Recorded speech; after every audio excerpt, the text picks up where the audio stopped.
Բարև ձեզ հարգելի հայրենակիցներ, 284-րդ ալիքով Գլենդելի հեռուստացությամբ այս հաղորդումը հեռարձակվում է, ինչպես նաև մեր բազմահազար հայրենակիցների համար աշխարհի բոլոր ծայրերում, որոնք նույնպես դիտում են մեր հաղորդումը, դիտում են Եվրոպայից, Ամերիկայից, բոլոր մայրցամաքներից եւ նաև Հայաստանից։ Մեր հաղորդումները, ինչպես գիտեք, եւ կայանով է գնում 284, որի մասին ասացի, Գլենդել եւ հարակից քաղաքներ եւ ինտերնետային համակարգով, եթե դուք կայանի հաղորդումը չեք նայել ինչ որ կապակցությամբ, որովհետեւ դա ժամի հարց է, ապա նույն հաղորդումը կարող եք դիտել ինտերնետի մեջ տեղադրված lewisworld.com-ի մեջ, lewisashkhar.com, որտեղ նա կմնա նույնիսկ արխիվի մեջ կմնա, երբ ուզեք կարող եք նայել, որ ժամանակ հետաքրքրեք, դա կարող եք անդրադառնալ դրան։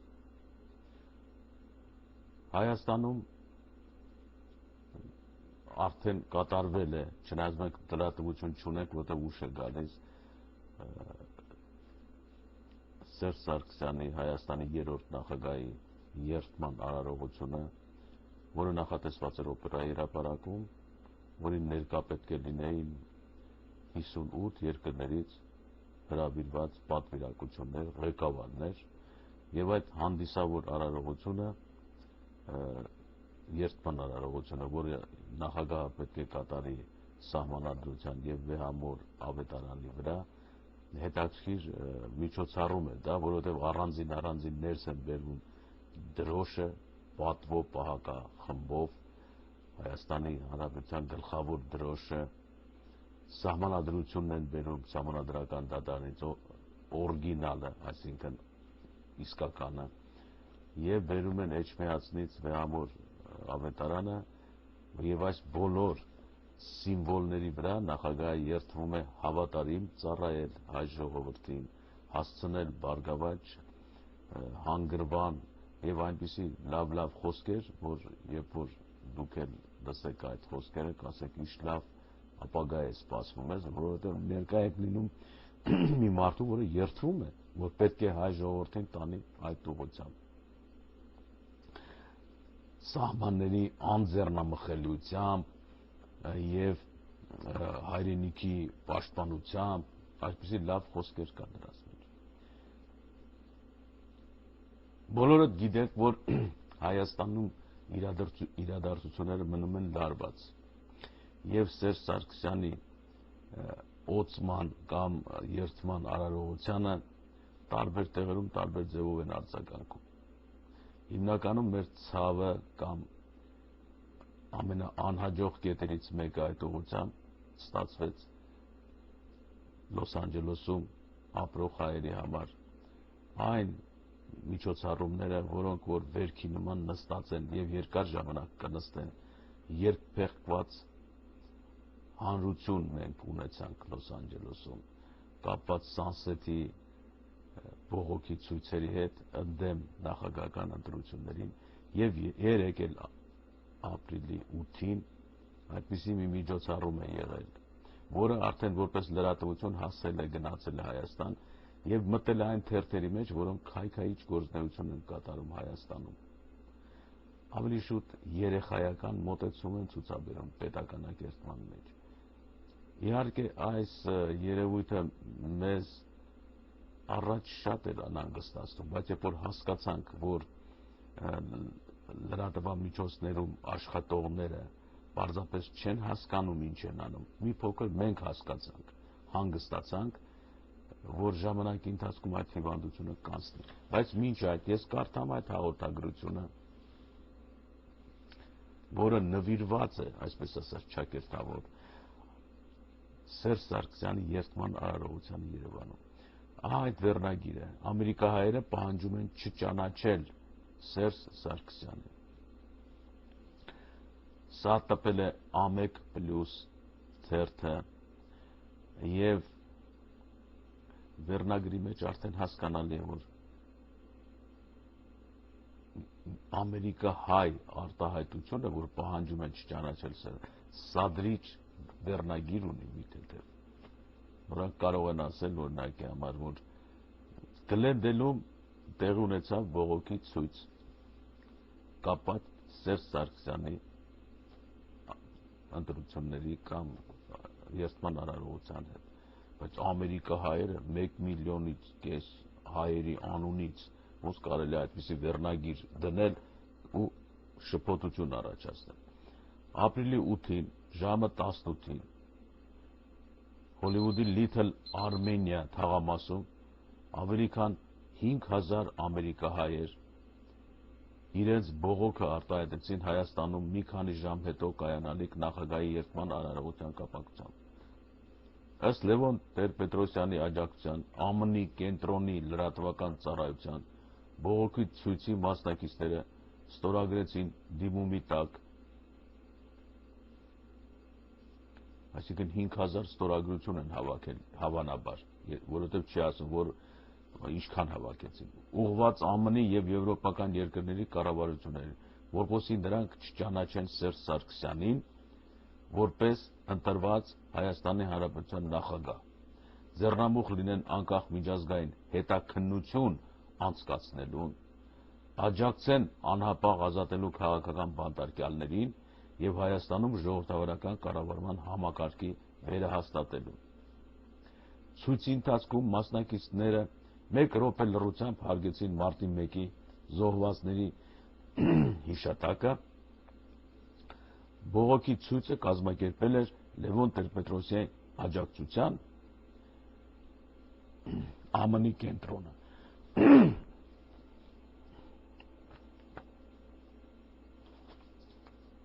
Հարցեր կան, չկան, անցնենք առաջ, բայց մի փոքր եկեք մտահոգվենք այս ուղղությամբ, որտեվ չէ, իհարկե 5000 մարդ դժվար լիներ, որտեվ առաջինը 30000 մարդ էին տվել, որ հավաքվել են այնտեղ, որտեղ ցեղասպանության տարելիցն են միշտ ամեն տարի նշում Հոլիվուդի Little Armenia-ում, այդտեղ են այս բողոքի ցույցի մասնակիցները հավաքվել, այն էլ ապրիլ ամսին։ Եթե տված է 5000 մարդի ներկայություն, որովհետև դրանից առաջ 30000 էր տված, նշանակում է գործակիցներով եթե հաշվենք, բավականին քչացել է, գոնե 6-ից 10 անգամ, ըստ տված թվերի, դա նշանակում է, որ Լոս Անջելեսում ապրող հայերը արդեն ընդունել են Սերժ Սարգսյանի ընտրությունների արդյունքները եւ այս հարցը կամաց-կամաց իր հունի մեջ է մտնում։ Երրորդ հանրահավաք կարծում եմ չի լինի ցույցի ձևով, որտեղ մարդիկ արդեն հասկացան, որ այսպիսի ձևակերպում սեփական պետության դեմ անընդունելի է։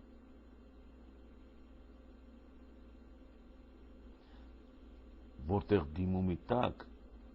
ուղղված ԱՄՆ-ին, օտար երկրների կառավարություններին, որ նրանք չճանաչեն Սերժ Սարգսյանին, այսինքն Հայաստանի հայկական պետության գլխավորին չճանաչեն որպես նախագահ, ձեռնամուխ լինեն անկախ միջազգային հետաքննություն, այսինքն բացեն դատեր բացեն, չնայած Եվրոմիությունը այդ հարցը համարում է փակված, քանի որ ներկայացուցիչների 333 ներկայացուցիչ կար ընտրություններին ընթացքին հետևող, եւ նրանք չհայտնաբերեցին այնպիսի բաներ, որ միջազգային հետաքննություն անցկացնեն։ Ինչևիցե աջակցեն անհապաղ ազատելու քաղաքական բանտարկյալների մասին խոսք չկա, որովհետև չի ներկայացված քաղաքական կուսակցություն կապված մարտի 1-ի 2-ի դեպքերի հետ, այլ աշխարհազոր է եղել քաղաքական գործիչները այդ ժամանակ, որոնք մասնակցում են անթույլատրելի օրենքները խախտող, կարգուկանոնը խախտող միջոցառումներ են սարքում, նրանք չեն կարող քաղաքական բանտարկյալներ դառնալ, այլ կարող են դառնալ կրիմինալ հանցագործներ, հետևաբար քաղաքական գործիչ է, եթե մարդ է սպանում, այսինքն որը կուսակցության անդամ է, ամեն կուսակցության անդամ քաղաքականությամբ է զբաղվում, ապա նրան եթե բռնում են ըստ սպանության հոդվածի, ապա նա չի կարող իրեն հայտարարել քաղաքական բանտարկյալ են, որտեղ այս կուսակցության անդամ է, այդպիսի բան չկա։ Նրանք, որոնք բռնված են, կալանված են Հայաստանում, այդ բոլորը ժամանակի ընթացքում կբացահայտվի։ Մի փոքր ընդմիջում անելուց հետո կշարունակենք։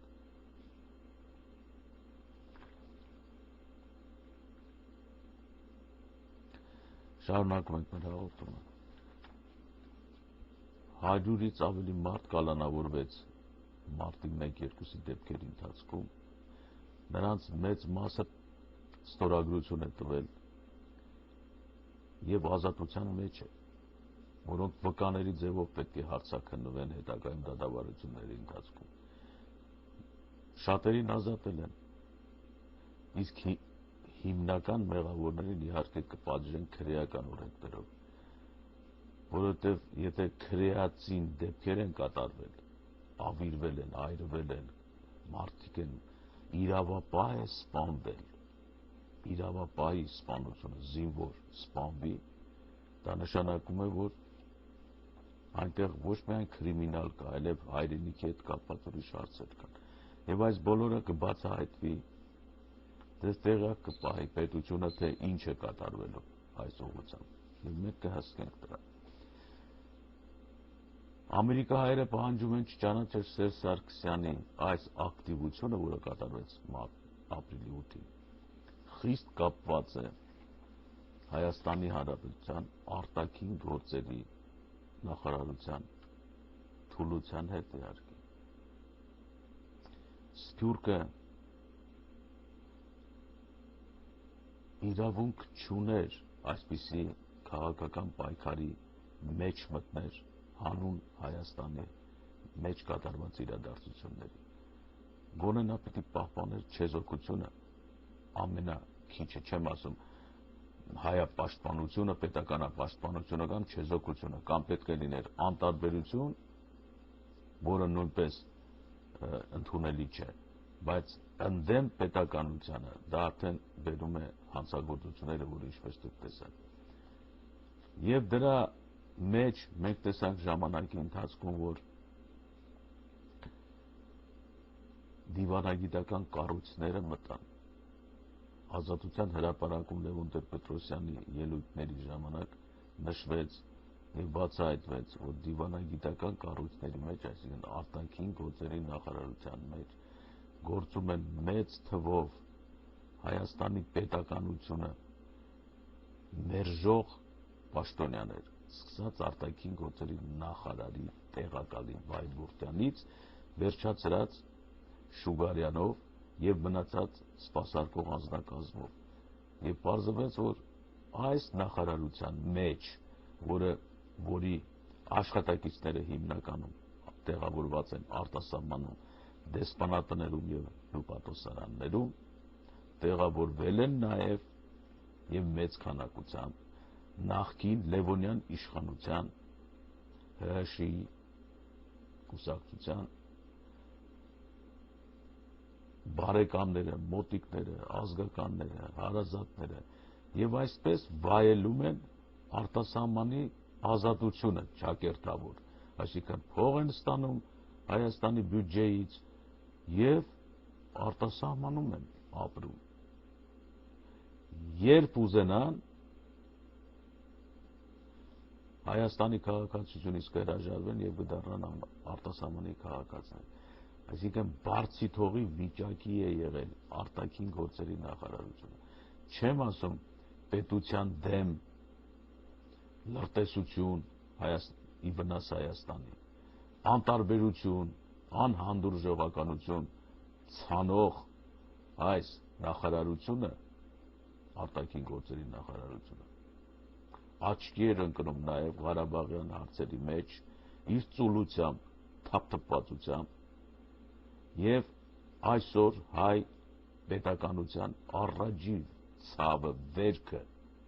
բուժել արտաքին գործերի նախարարությունում կատարված ամբողջ կադրային երևույթները քաղաքականությունը, որ այնտեղ անպայման տեղավորվեն զինվորից եւ գեներալից էլ կարևոր է, որ դիպլոմատ, տիկ աշխատողը, դիվանագիտը աշխատողը, ինքը ամենավերջին պաշտոնյան, որ ներկայացնում է Հայաստան պետությունը, կրծքով պաշտպանի Հայաստան պետության քաղաքականությունը։ Եվ այս թղթակցությունը, որը ազգն է տվել, վերնագիրը այսպիսին է, Օսկանյանը գնում է, իսկ թե ով է գալիս, չեն ասում։ Նախագահական ընտրությունների հաջողության մեջ է մտնում նաև Վարդան Օսկանյանի հեռանալը։ Ժամանակին ես շատ երկար, 10 տարի անընդհատ, սկսած 99 թվականից, երբ որ Հայաստան Սփյուռք համաժողովը ձախողություն կրեց կազմակերպչական աշխատանքների մեջ, որովհետև այդ ծրագիրը կազմված էր Հայաստան Սփյուռք կազմակերպության կողմից։ Արտուր Արմինը եւ ես այդ կազմակերպությունը ստեղծել ենք, լույս թերթնել հրատարակում ենք։ Այս աշխատանքը կամ ծրագիրը Հայաստան Սփյուռք, տեսեք 10 տարի հետ ենք ընկել եւ մեղավորը արտաքին գործերի նախարարությունն է։ Հիմա նոր, մինչեւ հիմա նոր բացահայտվում է, որ սառեցված է այդ գործը, ձևական բնույթ է կրում։ Ինչքան է Ռոբերտ Քոչարյանը ասում, շատ քաղաքավարի ասում իր հրաժեշտի ելույթի ժամանակ, որ Սփյուռքը շատ օգնեց իրեն, բայց մենք գիտենք, որ Սփյուռքը զբաղված էր դեմագոգիայով։ Սփյուռքը կարող էր անել 100-պատիկ ավելին, բայց չարեց, որտեղ արտաքին գործերի նախարարությունը այդ կամուրջը Հայաստան Սփյուռք արդեն դրել էր բարակ սյուների վրա, չիրագործող ծրագրեր, ոչ ներկայացական, ոչ համայնքի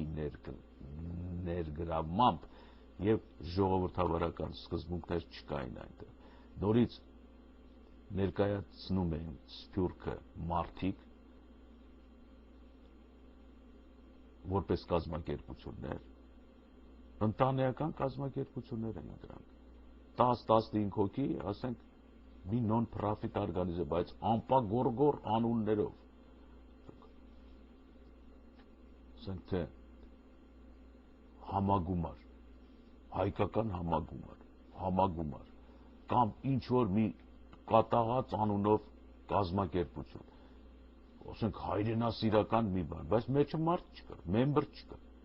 Եվ այս շատությունը, երբ որ բացեք նայեք տեսնեք, հարյուրավոր կազմակերպություններ կան, բայց ասում են անունը կա, ամանուն չկա։ Եվ սրանք իրենց գլխավորները, որոնք անհայտ են, Հայաստան Սփյուռք խորհրդաժողովի ներկայացուցիչներ են հանդիսանում, ոչ ընտրված ժողովրդի կողմից, ոչ էլ ճանաչում եք ով է։ Եվ հիմնական այս կազմակերպության պոչերը ֆինանսների առումով գնում մտնում են օտար երկրի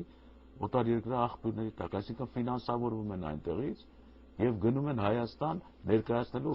հայկական սփյուռքների որպես ներկայացուցիչներ։ Այսպիսի ձախողումների առաջ եղավ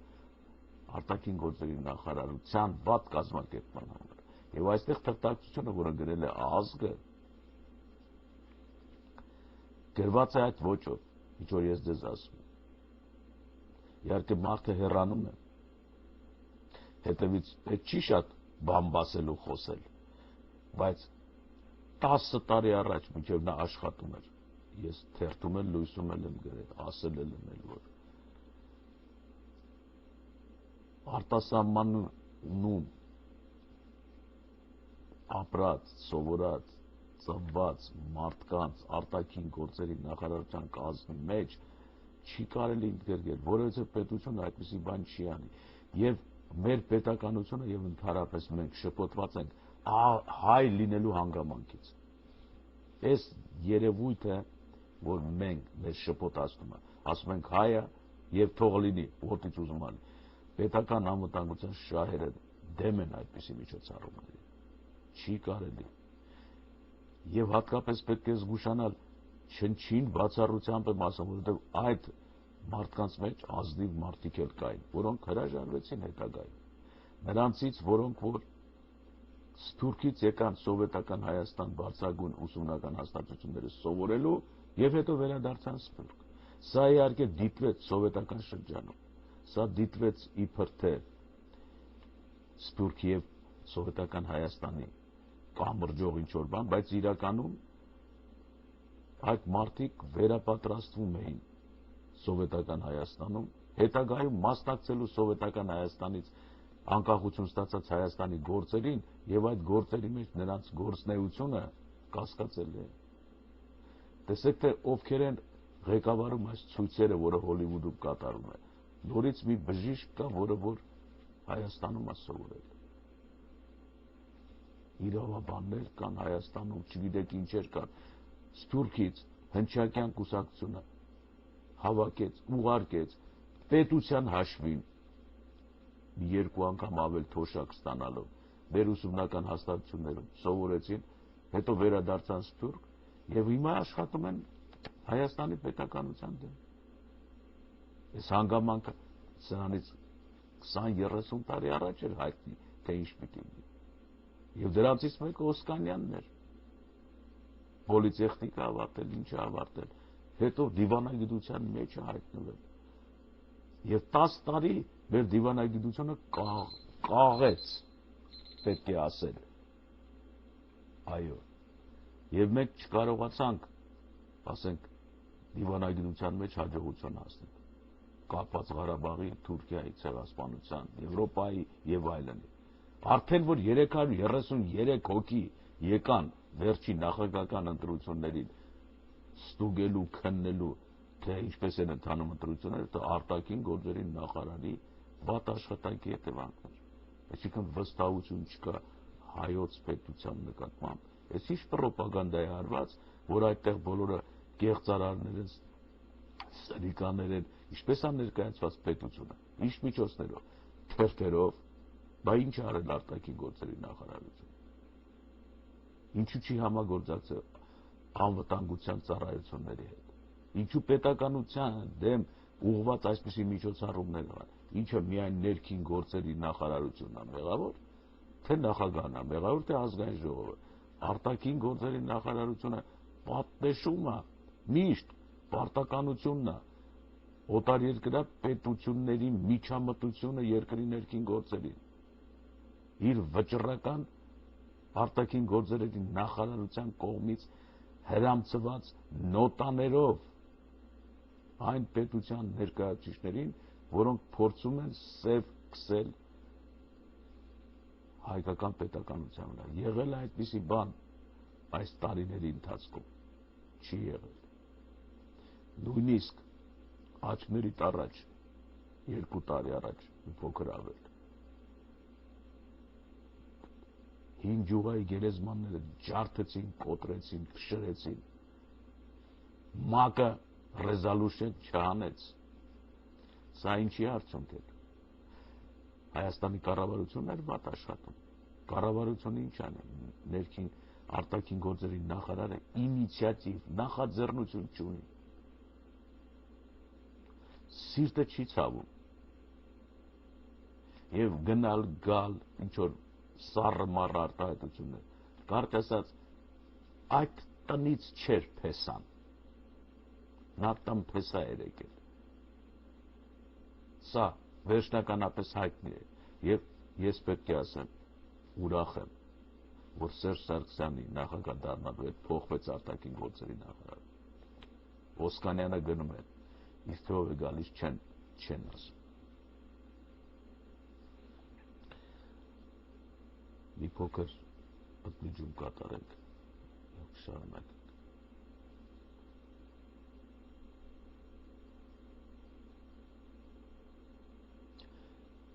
Կարդում եմ։ Ասում են, թե կյանքը պատահականությունների, զուգադիպությունների շարան է։ Անկանոն կանոնավորված շարժում, ընթացք, որ ավելի հաճախ իներցիոն բնութագրականներ ունի, քան պատճառահետևանքային կապ կամ հիմնավորվածություն։ Շատ զգուշ է գրում միջայլոց հոդվածագիրը, սակայն այս որակումները բնավել քաղաքականությանը չեն վերաբերում, առավելևս արտաքին, քանի որ այստեղ իրավիճակն այնպիսին է, որ բոլոր հնարավոր եւ անհնար պատահականություններն ու գիտակցված եւ ծրագրված քայլերը պետք է հաշվի առնվեն։ Վաղը մեր տեղեկություններով Հայաստանի արտգործնախարարությունում նախարար Վարդան Օսկանյանը հրաժեշտ է տալու իր ղեկավարած գերատեսչության աշխատակիցներին։ Ու թերևս արտաքին իրականության վերջին իրադարձությունների ֆոնին տարիների վաստակն ու կոմպլեմենտարություն արդյունքում ձևավորված սարսափելի զգուշավորությունը պետք է հասնեին իրենց տրամաբանական ավարտի։ Վարդան Օսկանյանն այլևս արտգործնախարար չի լինի վաղը, իսկ այսօր դեռ պատասխանատուն է արտաքին քաղաքականության վերջին շրջանի անհաջողությունների եւ ու մեկընդմիշտ մնալու է կրողը նաեւ նույն այդ քաղաքական ասպարեզի հաջողությունների։ Սա գիտեք, պատմություն գրողները նայած ինչպես հետագայում կգրեն, նա կարող է լինի փրկիչ կամ կործանիչ, բայց այս պահին հոդվածագիրը գրում է եւ այսպես եւ այնպես։ Ամեն դեպքում որքան էլ շնորհակալանքի ու գնահատանքի արժանի լինի արտգործնախարարը, բնավել դա չի որոշում այսօրվա արտաքին քաղաքական իրավիճակի թուլությունը։ Հայաստանն արդեն մի երկար ժամանակ կարիք ունի նախաձեռնող համարձակ քայլերի գնացող արտաքին քաղաքականության, որ վերջին շրջանով հավասարապես չէին դրսևորում ոչ միայն արտգործնախարարը, այլև երկրի նախագահը։ Մյուս կողմից մի շարք օրախնդիր հարցեր բարդագույն իրողությունների առաջ կարող են կանգնեցնել արտգործնախարարության ղեկավար դառնալու նկրտումներ ունեցող ուզածդ մեկին։ Այստեղ քանի որ շոշափվեց եւ արտգործնախարարը եւ երկրի նախագահը, խոսքը վերաբերում է Ռոբերտ Քոչարյանին, եկեք մենք այս արդիվ մի փոքր համաձայնվենք հոդվածագրի հետ, հիշենք 1998 թվականի ընտրությունները եւ անմիջապես ընտրություններից հետո թե արտգործնախարարի եւ Ռոբերտ Քոչարյան նախագահի միջև ինչ հարաբերություններ էին առաջացել։ Արդեն արտգործնախարարը պաշտոնավորում էր այդ աթոռին եւ Ռոբերտ Քոչարյանը պետք է ասել ինչքան էլ հրամանատար Ղարաբաղի գործերում, ինչքան էլ կազմակերպիչ, բայց միևնույն է նա մնում է սովետական դպրոցի, սովետական քաղաքացու, սովետահայ քաղաքացու միամիտ տեսակը։ Նա չէր կարող հրաշքներ գործել, նա ընթացքում նախագահական պաշտոնի վրա սովորում էր։ Ես հիշում եմ նրա 98 թվականի գալը Լոս Անջելոս, այդ հանդիպմանը ներկա եմ եղել եւ նրա անգլերեն ելույթը կարդալը, որ նոր էր սովորում, բայց ձգտում ուներ եւ աշխատում։ Հետագայում նա բացվեց այդ ուղղությամբ։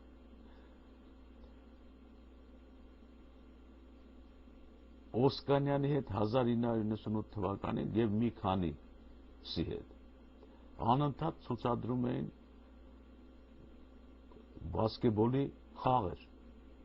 Օսկանյանը բասկետբոլ էր հաղում նախագահի հետ։ Երևի շատերը չեք հիշում։ Քաղաքականությունը դեռ ընտրված չէր, ուր են գնում հայտնի չի, անցել են մի քանի ամիս, այսպես ասած, բայց մարզանքով են զբաղվում։ Եվ երբ որ մոտիկից ցույց տվեց Վարդան Օսկանյանին, ուշադիր նստած էր քրտնած եւ մտքերի մեջ թաղված, թե այսինչ դերի մեջ ընկա, հիմա էլ պետքա բասկետբոլ խաղամ։ Ամբողջ վրայից ծորում էր, որ ինքը բասկետբոլ խաղալու համար չի եկել Հայաստան։ Հիմա Քոչարյանը բասկետբոլ է խաղացնում իրան։ Թեփ, սետքի մեջ են գցում իրար պասը, մարզվում են, ֆիզկուլտուրայով են զբաղվում։ Նախագահ եւ արտաքին գործերի եւ մի քանիսը, որոնք նույնպես պաշտոնյաներ էին։ Այստեղ, չգիտեմ Ռոբերտ Քոչարյանը ինչ էր հետազոտում, մարզական տվյալները արտաքին գործերի նախարարի, թե քրտնաթորության աստիճանը, թե քրտնի աշխատանքի մեջ, բայց բոլոր դեպքերում նա երկար մնաց, երկու ընտրությունների մեջ են մնաց եւ իր շուրջը չհավաքեց կադրերի, որոնք օգտակար կարող են լինել։ Այդպիսի բան չեղավ։ Զարմանալին դա է, որ դա տեղի չունեցավ։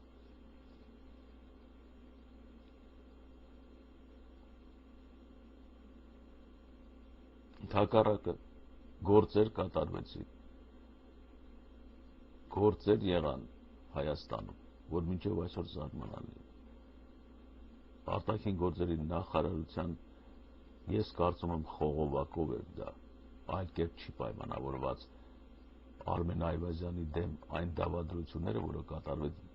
գիտական բնագավառում։ Նա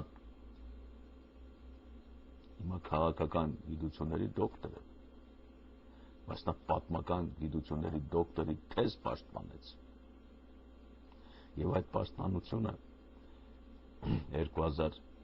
2002-3 թվականներին 4 ձգձգվեց այդպես եւ ձախողեցին նրանք։ Եվ այդ ձախողումը գալիս էր Սփյուռքից,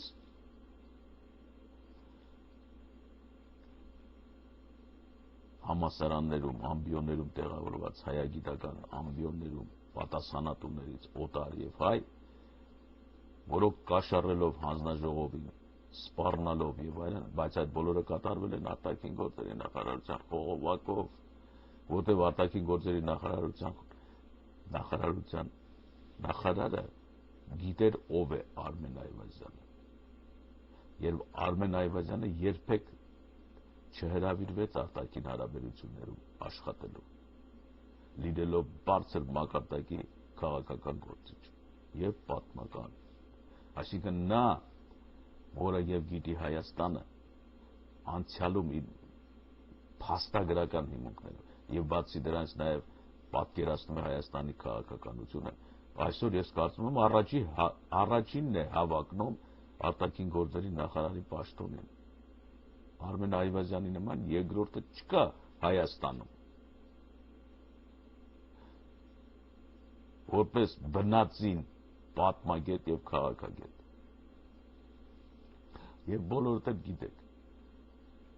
Իհարկե, որոշ թերություններով հանդերձ, ինչն է նրա թերությունները, որ ուղիղ ճակատին կասի սխալը։ Դա չէր պատճառը, որ 94 թվին դուրս եկավ Լևոն Տեր-Պետրոսյանի թիմից, քանի որ ինքն էր կառավարում արտաքին գործերի ամբողջ հանձնաժողովների հարաբերությունները միջազգային արենայում, բոլորը Արմեն Այվազյանը, բայց տեսավ, որ նախագահ Լևոն Տեր-Պետրոսյանը չի համապատասխանում հայկական հետաքրքրություններին, ռազմավարությանը եւ հայտարարեց, որ ինքը չի կարող այդ նախագահի հետ աշխատել, որը հետաքրքրված չէ, ընդհակառակը դեմ է Հայաստանի գոյությանը։ Սա մեջտեղ պիտի բերվի, թե չի պիտի բերվի այս օրերին։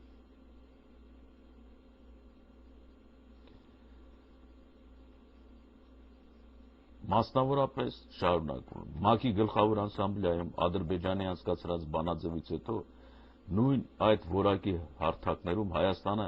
ինքնադրսևորման խնդիր ունի։ Այս առնչությամբ էլ արտգործնախարարությունը ժամանակին գործելու փոխարեն նախընտրեց պաշտպանվել, թե բանաձևը իրավական ուժ չունեցող խորհրդատվական փաստաթուղթ է, մինչդեռ պետք է նախապես անել հնարավորը ոչ թե մի քանի երկրների ձեռնապահ մնալով գոհանալու, այլ կողմ արտահայտողներին տարահամոզելու ուղղությամբ։ Սա վերաբերում է ՄԱԿ-ում արտաքին գործերի նախարարության կողմից Ադրբեջանի դրված այն դիմումին, որ Ադրբեջանի տարածքներում խոսքը վերաբերում է Ղարաբաղին հարակից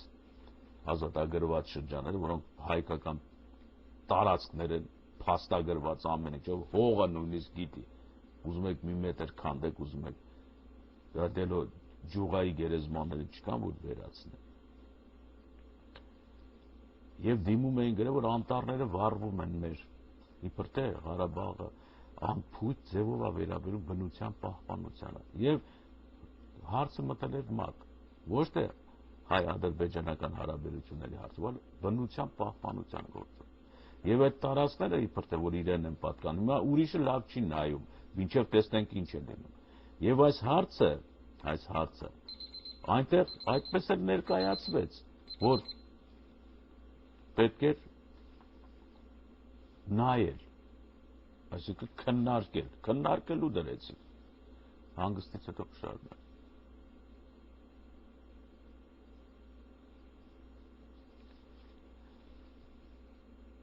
Քննարկման ժամանակ,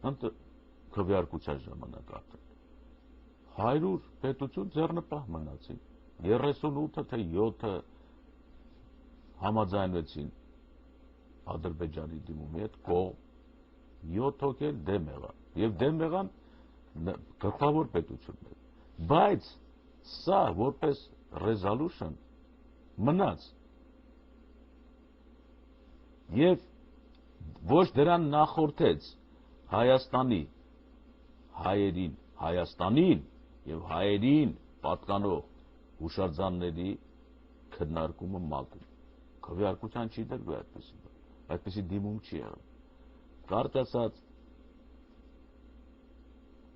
քանի որ մարդը հեռանում է, եկեք ավելի բաներ չասենք,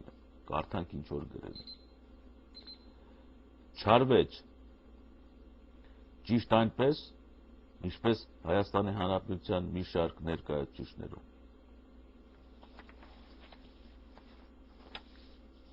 Դեսպանություններում, հյուպատոսություններում, եւ քանի որ մարտյան իրադարձություններն ի հայտ բերեցին նաեւ արտգործ նախարարության համակարգում կադրային խնդիրներ, ակնհայտ դարձավ, որ աշխատելը տվյալ դեպքում գերադասելի չի եղել չաշխատելուց։ Արդյունքներն էլ, ինչպես տեսնում ենք, իրենց սպասած չտվեցին։ Շատ մեղմ է գրած իմիջիայլոց։ Գիտեք,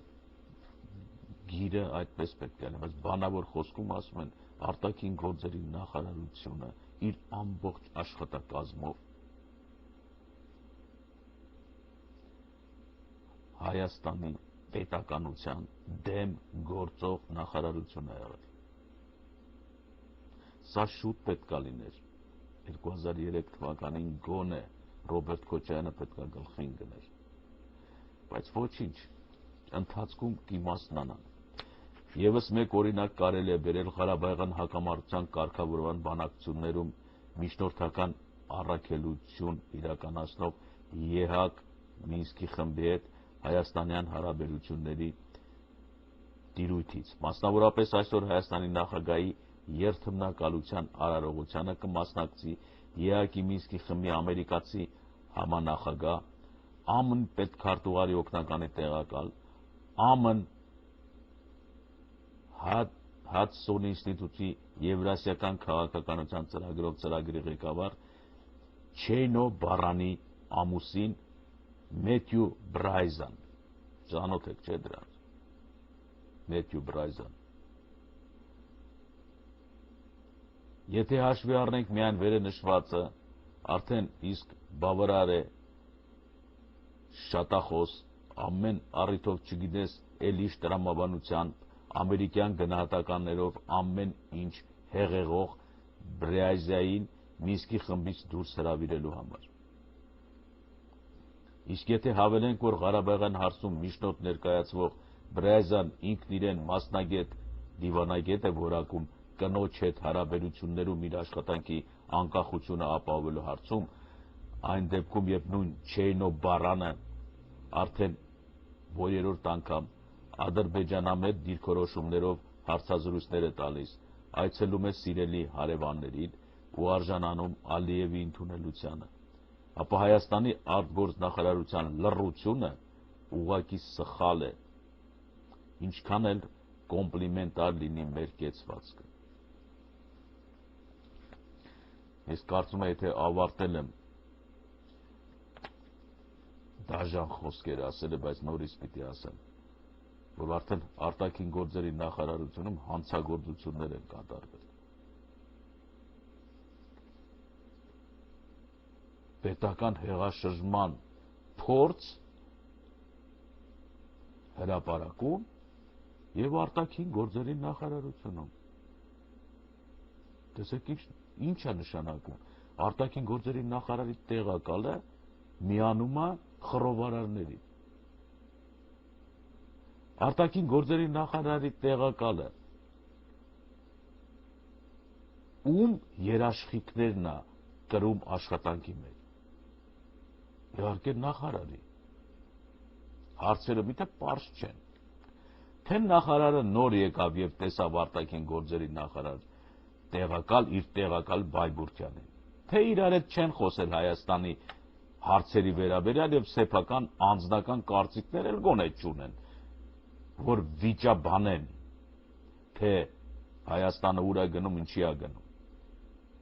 Պատկերացնու եք ինչ է կատարվել այդ նախարարությունում։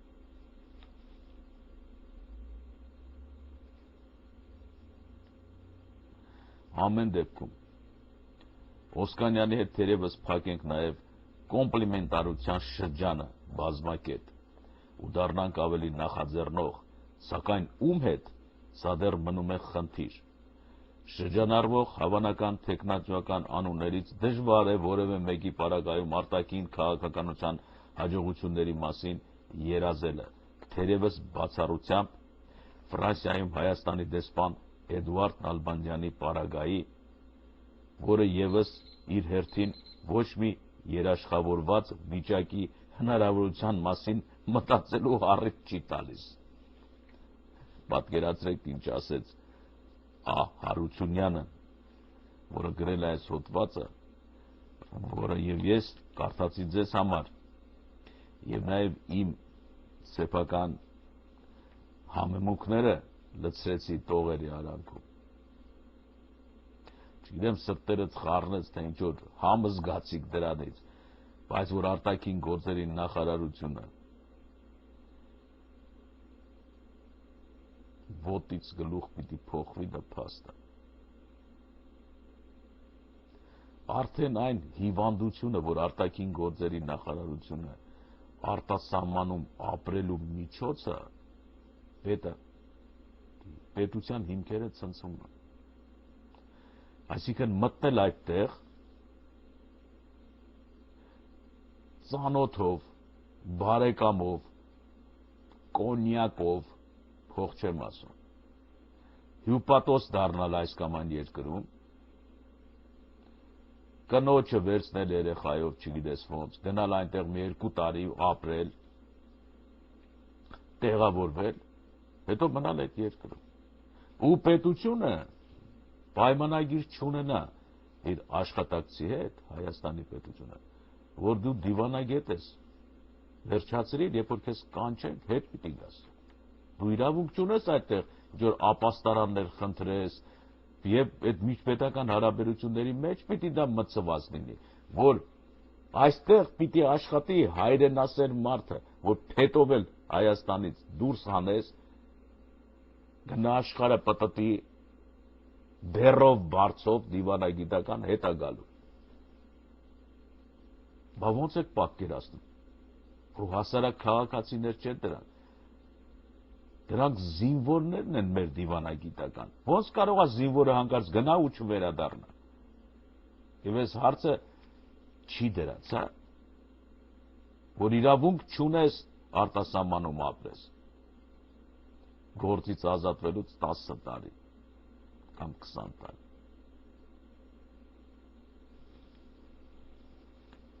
Այս օրենքները, որը կմտցվեն մեջը, եւ այստեղ որ հոդվածագիր այսքան իմանալուց հետո ասում եմ, բա ումը դնենք, ոնց դնենք, դες Էդվարդ Նալբանդյանին դնենք, բայց ասում են, էլ ոչ մի երաշխավորված վիճակին մտածելու առիթ չի տալիս, եւ ճիշտ է ասում, որովհետեւ ամբողջ դիվանագիտական կորպուսը, որը այս կամ այն երկրներում տեղավորված է, չվող թռչունների տրամադրություն, եւ ոնց է եղել դա այդպես է եղել։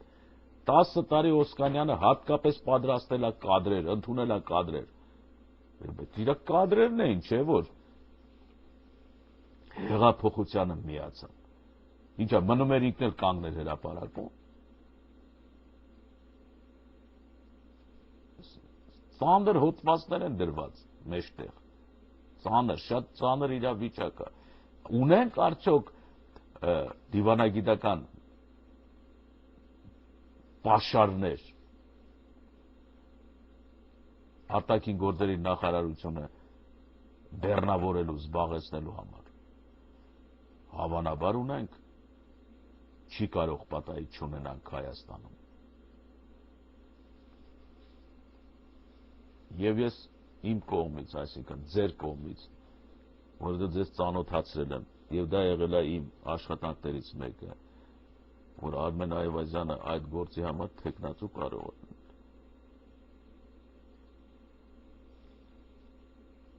Երիտասարդը խոստումնալից է։